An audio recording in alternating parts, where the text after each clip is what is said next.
이렇게 발달하는 저기압이 사막 등 몽골 주변을 지나 우리나라로 향하게 되면 우리나라도 황사의 영향을 받게 됩니다. 다시 말씀드리지만 시베리아 고기압이 수축해서 들어간 상황에서 저기압들이 활동할 수 있는 그런 상황이 되는데요. 사막 지역으로부터 우리나라로 진행되어 오는 저기압이 이 황사, 모래 입자를 운반할 수 있습니다. 우선 황사 입자가 발원하는지를 살펴보기 위해서는 중국 지역의 눈덮임이 좀 없어졌는지, 봄이 되면서 그동안 얼었던 땅이 녹았는지를 확인해야 하고요. 기온은 높을수록, 강수는 적을수록 흙먼지가 부스러지기 쉽고 발원하기 쉽습니다. 이런 상황에서 저기압이 발원지를 지나게 되면 황사 입자가 부유하게 되는데요. 황사가 우리나라에 나타나기 위해서는 기류에 대해서 좀 더 이해할 필요가 있습니다. 보시는 저기압을 반으로 나누어서 저기압의 동쪽과 서쪽으로 구분해 볼 수 있겠습니다. 저기압은 시계 반대 방향으로 회전을 하기 때문에 저기압의 동쪽은 남쪽에서 북쪽으로 따뜻한 기류가 불어 올라가는 상황이 되고요. 상상되시겠지만 가볍기 때문에 뜨는 공기가 됩니다. 따라서 황사가 동반되어 있다 하더라도 주로 상공으로 지나는 상황이 되겠습니다. 다만 저기압의 서쪽 사면은 반시계 방향으로 회전할 때 북쪽에서 남쪽으로 기류가 내려오는 형성이 되기 때문에 차가운 공기가 남하하는 상황이 되고 가라앉는 기류가 됩니다. 따라서 저기압이 통과하기 전보다는 통과한 후에 황사가 나타난다고 할 수 있겠습니다. 그래서 보통 서해 5도부터 시작해서 서울, 경기, 그리고 전국으로 황사가 확대되는 것이 일반적입니다. 황사는 최근 이슈가 되고 있는 미세먼지와 약간의 차이가 있는데요. 이 부분 잠깐 짚어보고 넘어가도록 하겠습니다. 우선 황사는 고비 사막 등 강한 바람에 의해 불어올려지는 모래 입자로 자연적으로 발생하는 현상이고요.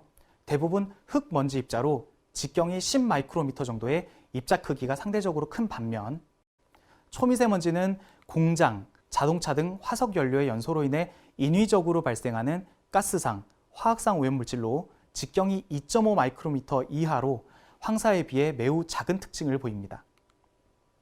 해변의 고운 모래 입자나 사람의 가느다란 머리카락의 5분의 1 정도의 크기가 황사 입자라면 초미세먼지는 이 황사 입자의 4분의 1 크기에 해당될 만큼 매우 작기 때문에 우리 인체 깊은 곳까지 침투해 영향을 미칠 수 있습니다.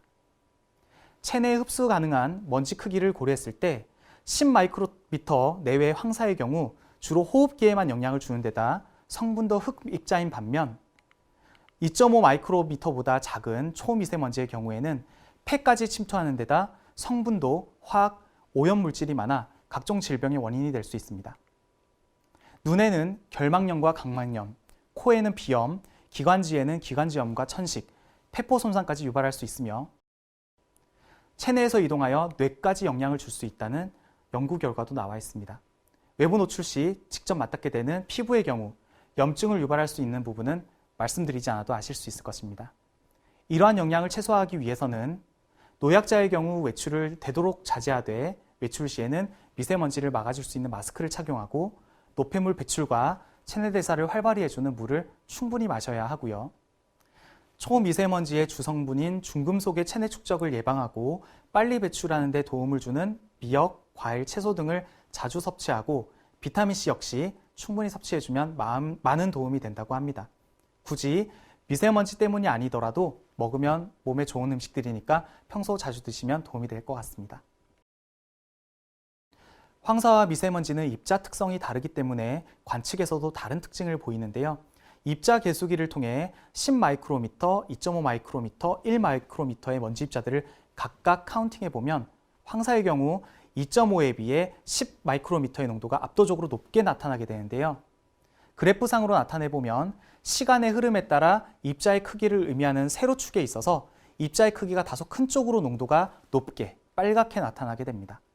반면 초미세먼지의 경우 앞서 살펴본 황사와 달리 10마이크로미터에 비해서 2.5마이크로미터의 농도가 거의 육박하게 관측이 되고 있는데요.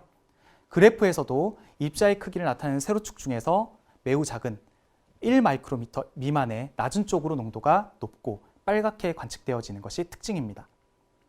2017년 현재 자연현상에 해당되는 황사와 관련된 업무는 기상청에서, 인위적 배출과 관련되는 초미세먼지와 관련된 업무는 환경부에서 담당하고 있는데요.